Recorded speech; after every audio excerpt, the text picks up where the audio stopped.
Tak perlu Romo Maharaja turun tangan sendiri, selagi Talamaria masih hidup. Di dalam istana Alengka yang berlapis emas, Sang Prabu Rahwana duduk di singgasananya dengan sorot mata yang menyala-nyala, di hadapannya berdiri seorang putra yang gagah, bernama Talamariam, yang dengan penuh keberanian mengucapkan tekad bahwa dirinya sanggup menculik Sri Ramawijaya beserta adiknya. Laksmana, mendengar sumpah itu, Rahwana tak dapat menyembunyikan rasa bangganya, ia merestui dengan sepenuh hati, bahkan menyambut dengan sukacita, seolah seluruh harapannya kini bersemayam pada tangan putranya yang berani itu. Dari ruang singgasana yang bergemuruh oleh restu ayahanda, Talamariam berangkat dengan penuh percaya diri, dalam benaknya hanya ada satu tujuan, membuktikan bahwa dirinya adalah darah sejati Alengka yang akan membuat Rama tunduk di hadapan Rahwana. Ia menyiapkan siasat licik berupa sirep sakti, yang telah diwariskan dari leluhur siluman, agar mampu menidurkan segenap pasukan Pancawati tanpa ada seorang pun yang tersisa untuk berjaga. Dia sangat sakti anakku. Sudah banyak panglima perangku yang tewas. Baru tadi siang pamanmu Kumbakarna pun telah gugur secara mengenaskan. Siapa yang mampu mengalahkan Aji Sirep Mandamaruta?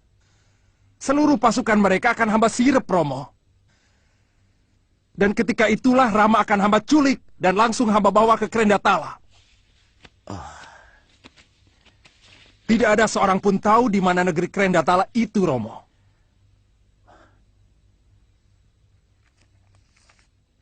Aku tidak memaksamu, Talamariam. Tapi aku akan sangat berterima kasih kalau kamu bersedia meringankan beban ayahandamu. Hamba hanya mohon restumu, Romo.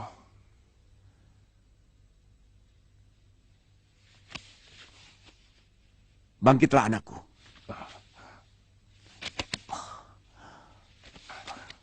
Selamat berjuang anakku.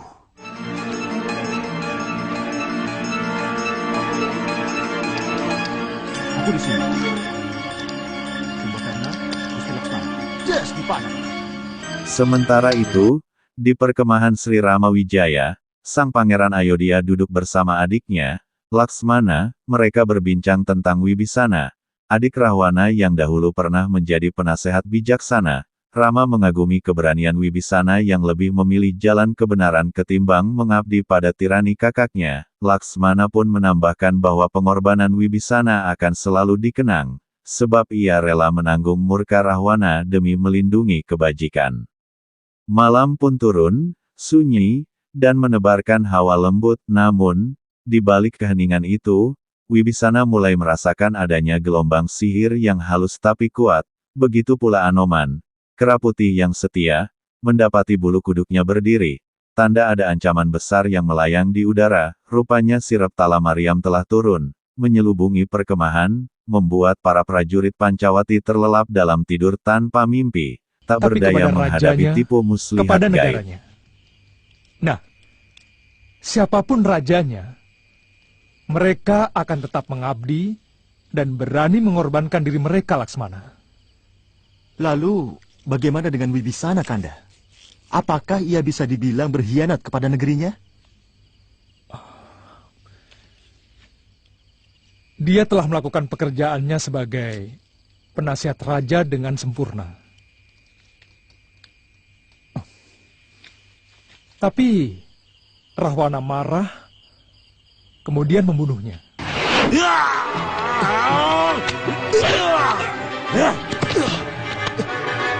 Nanda Maharaja, jangan!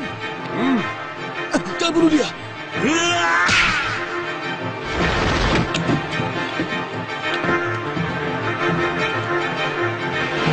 Itu jelas kesalahan rajanya. Sebagai orang yang terbunuh dan dibuang, Wibisana terlepas dari kewajibannya sebagai penasehat. Dia menjadi dirinya sendiri dan dia berhak untuk menentukan sikapnya sendiri.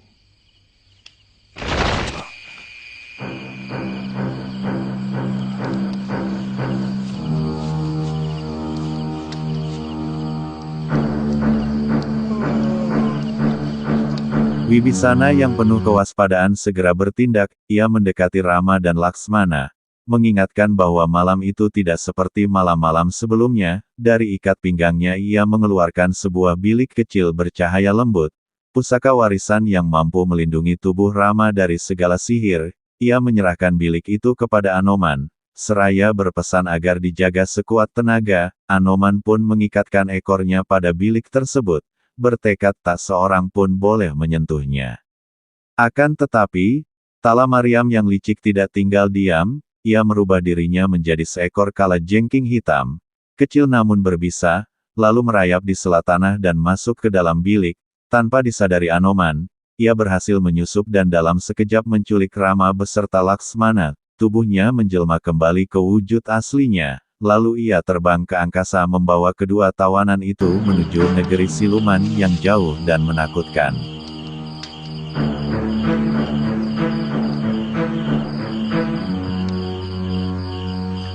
Ada yang tidak beres.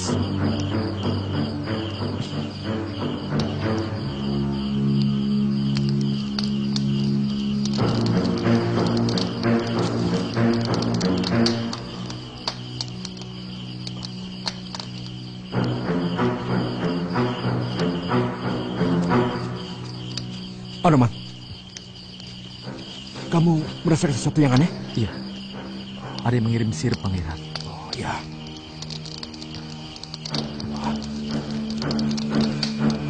Ada apa ini? Ada apa? Sepertinya ada yang mengirim sirip yang ditujukan pada Gusti Prabu dan Laksmana. Kelihatannya mereka ingin membunuh Gusti Prabu. Anoman, tolong kamu jaga tempat ini. Dan jangan biarkan orang asing bisa masuk. Baik, Ya? Pangeran.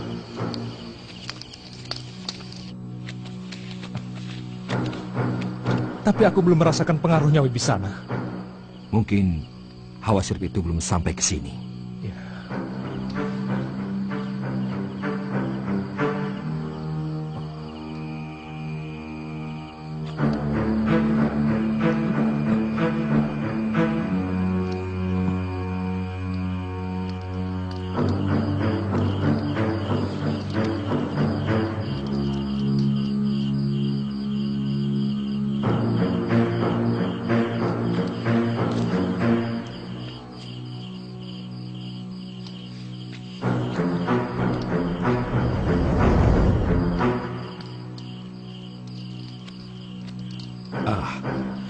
Silakan masuk, Kanda Prabu, Laksmana. Ranjang Kodong ini sangat kokoh. Tidak ada satupun senjata yang mampu merusaknya. Dan tuan-tuan bisa menguncinya dari dalam. Silakan. Ayo. Silakan masuk.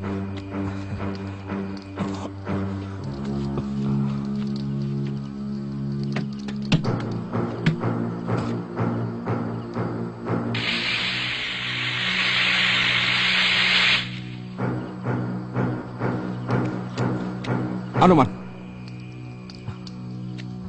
kamu jaga di sini baik-baik. Iya, Gusti. Dan ingat, jangan sampai ada yang bisa menerobos masuk. Baik, Gusti. Ya.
Monyet buluk itu benar-benar cerdas.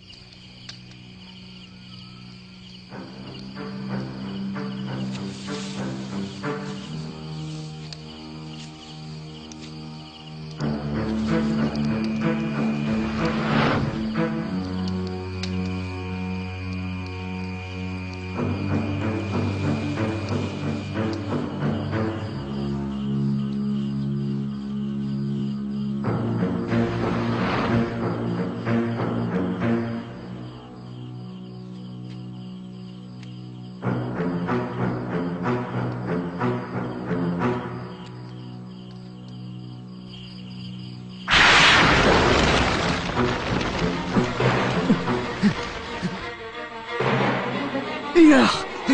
Ada yang mampu menyusup masuk, Pangeran. Iya. Padahal saya sudah menjaga dengan ekor saya. Kejar dia sampai dapat, Anoman. Gusti Rama jangan sampai tertawan musuh.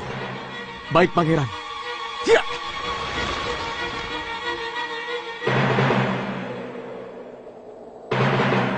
Teriakan Wibisana membelah malam, membuat Anoman tersadar. Dengan marah ia mengepalkan tangannya dan melesat ke langit mengejar Tala Mariam. Di negeri siluman itu, Rama diturunkan di tengah kerumunan makhluk aneh yang bergigi tajam, bermata api, dan bersuara meraung seperti guru. Namun, yang paling mengejutkan, ia berhadapan dengan sosok yang sangat mirip dengannya, hingga lahirlah kesalahpahaman yang berujung pada pertarungan sengit.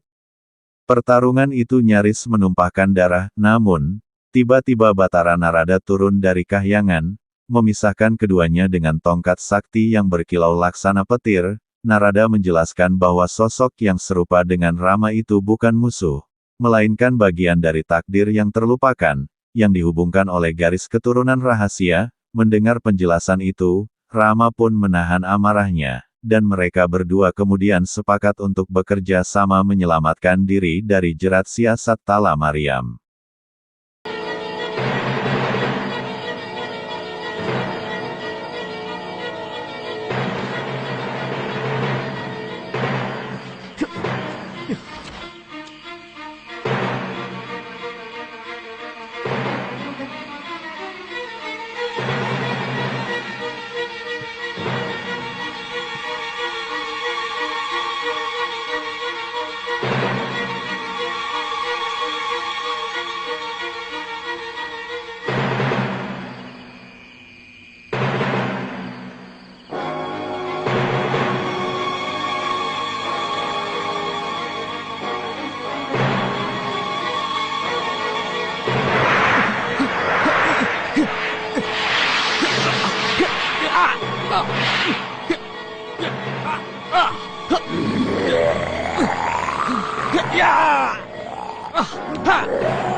Hei, siapa kamu? Berani-beraninya masuk tempat terlarang ini? Hah? Kamu sendiri siapa? Kenapa menjaga tempat itu? Hah? Kurang ajar, ditanya malah nanya. Hah? Ya! Ya!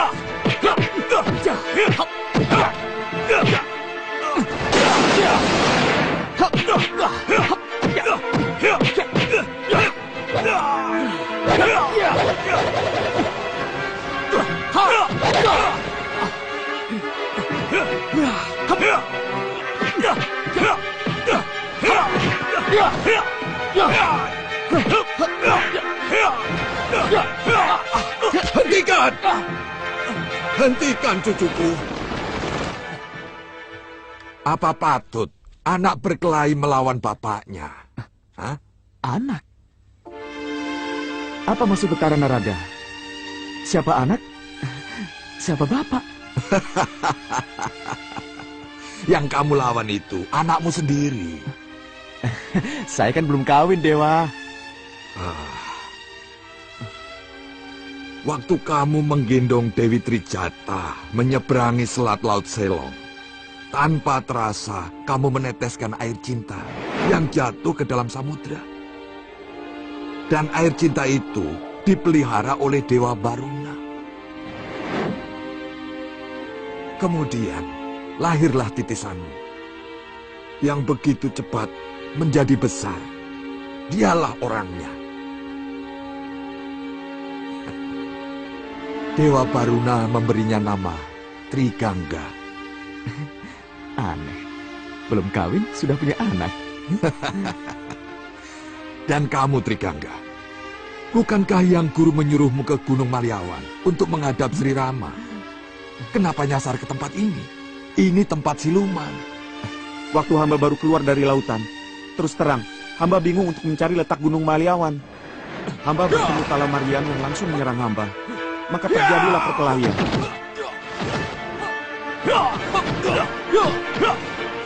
Kami bertarung selama 7 hari 7 malam, tapi tidak ada yang kalah.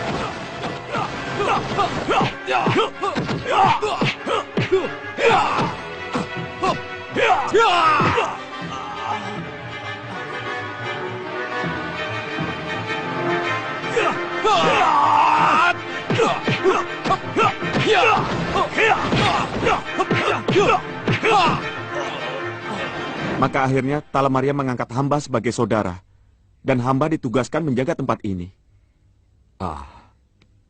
Trigangga, sembahlah bopomu.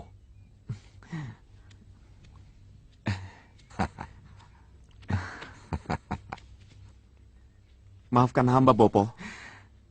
Tidak apa-apa, anakku. Sebenarnya saya kemari hanya untuk mencari ranjang milik raja saya. Apa kamu melihatnya, Trigangga? Sekarang ini, tugas hamba dari Talamariam adalah menjaga ranjang yang berhasil dia curi. Katanya, di dalam ranjang itu ada musuh bapaknya yang akan dihukum pancung. Cepat, Trigangga. Kita harus menolong Gusti Rama. Ikuti hamba, Bopo. Ya, itu ranjangnya.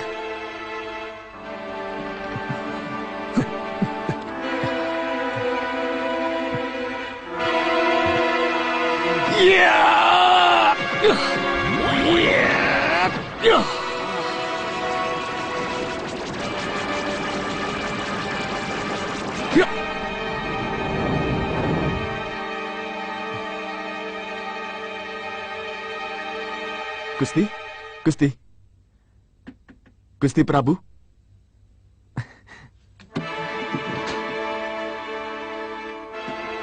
Gusti Prabu. Kita berada di mana, Anoman? Apa yang terjadi?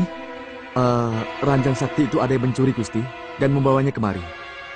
Trigangga, apa nama tempat ini? Kedaton Kerendatala, Bopo. Oh, Anoman, siapa dia?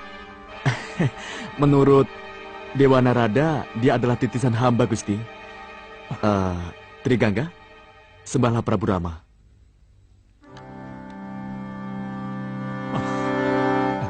Gusti, kita harus segera meninggalkan tempat ini. Jangan sampai prajurit kita merasa kebingungan. Iya, ayo. Di perkemahan Pancawati, keadaan semakin genting, pasukan harus menghadapi seorang prajurit tangguh bernama Bukbis. Paman Rahwana yang sakti mandraguna, tubuhnya seolah tak mengenal luka. Setiap serangan hanya membuatnya semakin kuat. Prajurit Pancawati gentar menghadapi kekuatan itu, namun Wibisana, yang mengenal baik segala rahasia keluarganya, segera membisikkan kelemahan Bukbis kepada Anoman. Dengan kecerdikan itu, Anoman melancarkan serangan telak. Ia menghantam titik rahasia di tubuh Bukbis dengan tenaga yang tak tertandingi. Seketika tubuh raksasa itu roboh, suaranya menggema laksana gunung runtuh. Kemenangan itu membuat pasukan Pancawati kembali bersemangat, memuja kecerdikan Wibisana yang telah berpihak kepada kebenaran. Tidak apa-apa. Oh ya, Paman. Siapkan kembali pasukan kita kalau mereka sudah sarapan. Baik, Gusti Prabu.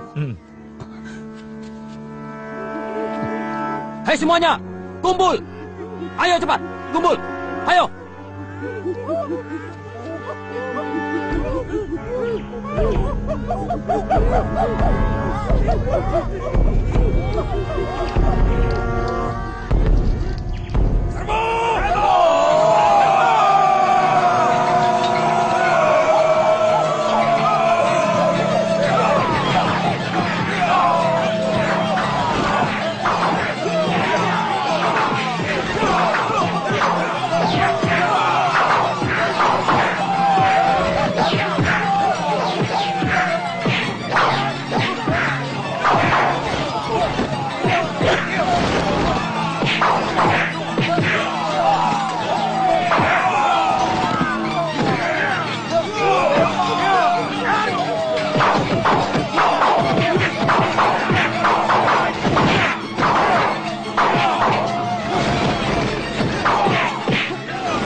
Lihat, Amelia.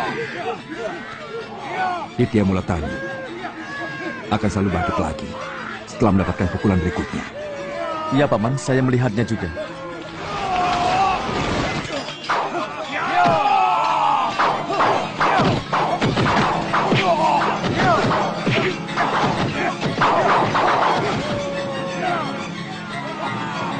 Itu namanya Imanji.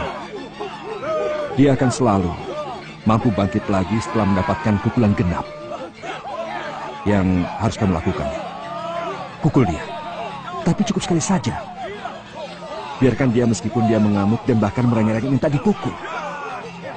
Tak lama lagi, pasti dia akan mati sendiri. Ya, baik Gusti.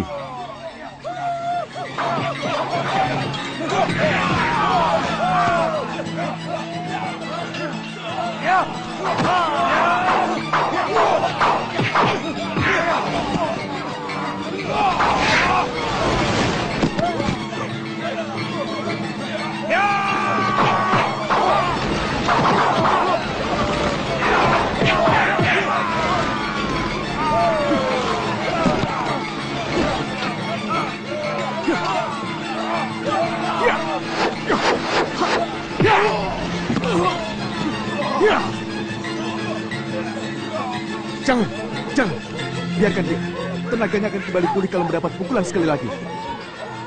Pukul aku, Ki Anoman! Ayo, pukul aku lagi! Ayo, pukul lagi! Agada, perintahkan semua pasukan jangan ada yang mendekati orang itu. Mundur! Mundur!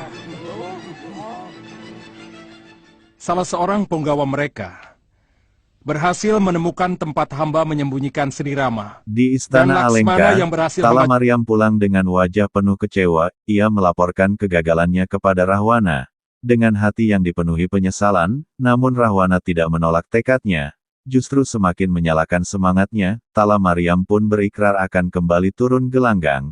Kali ini dengan pasukan besar dari negeri Alengka Dirja, membawa dendam dan amarah yang membara.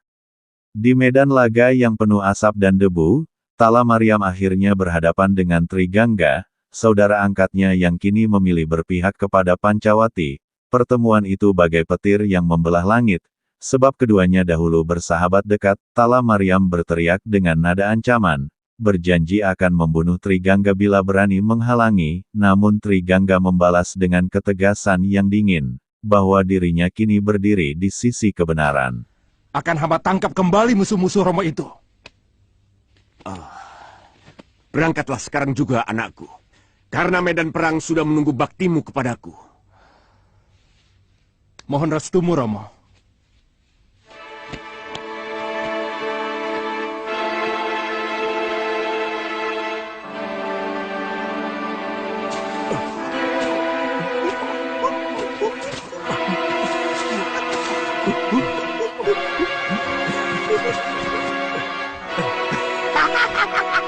Ayo maju Anoman. Aku belum kalah. Mana pukulanmu yang lebih keras lagi? Ayo raksasa jelek, lawan aku kalau berani. Maju, maju. Ayo pengecut, akan kulumpuhkan tubuhmu.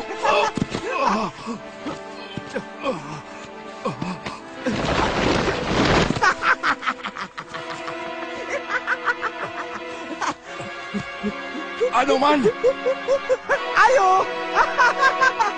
aku sudah tidak kuat lagi. Bunuh aku. Pukul sekali lagi.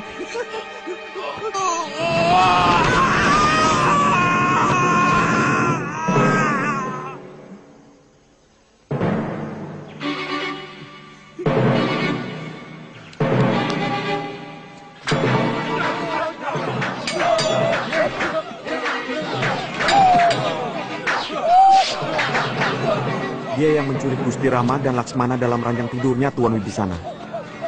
Rupanya dia sudah mulai turun gelanggang. Pertempuran pun tak terelakkan, kedua pemuda itu saling beradu tenaga. Bumi bergetar setiap kali pukulan mereka mendarat. Anoman dan pasukan Pancawati terhenti sejenak menyaksikan duel yang dahsyat itu, hingga akhirnya, dengan satu gebrakan yang cermat, Trigangga berhasil menumbangkan Tala Mariam, membuat pasukan Alengka terpukul mundur dan kepercayaan mereka pada sang pangeran perlahan luntur.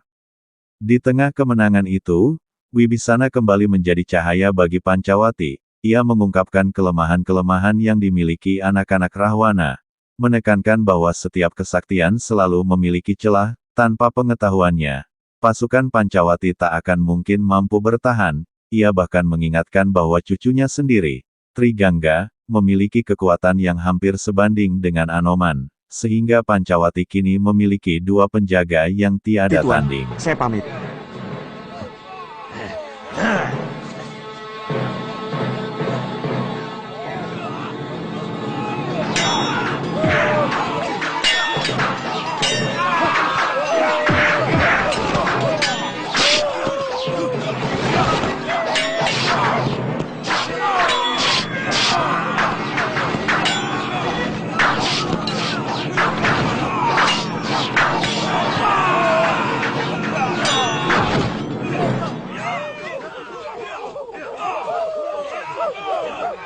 Anak itu mirip bapaknya, pemberani dan terengginas.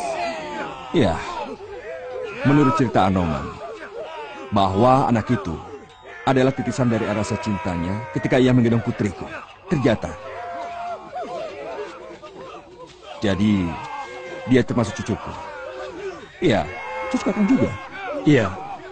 Oh ya, api unggun perlu disiapkan sekarang, Pangeran. Iya, sebaiknya begitu, kakang.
Trigangga, akan kucincang tubuhmu, pengkhianat!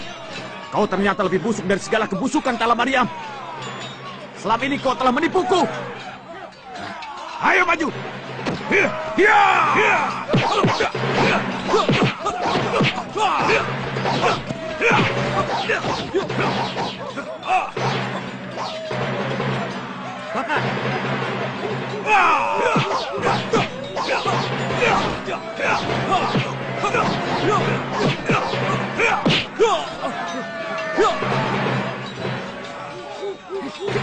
Anoman! Anoman! Biarkan putramu menghadapi musuhnya!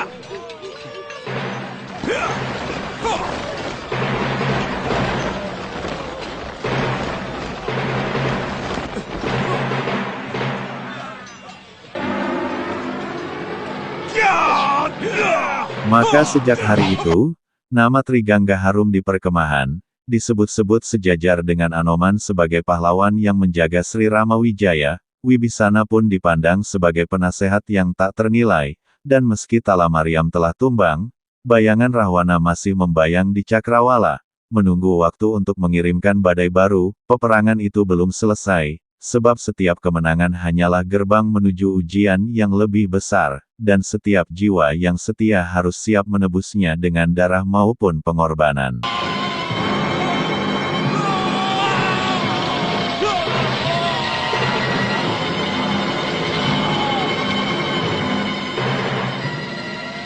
Kau benar-benar hebat, anakku.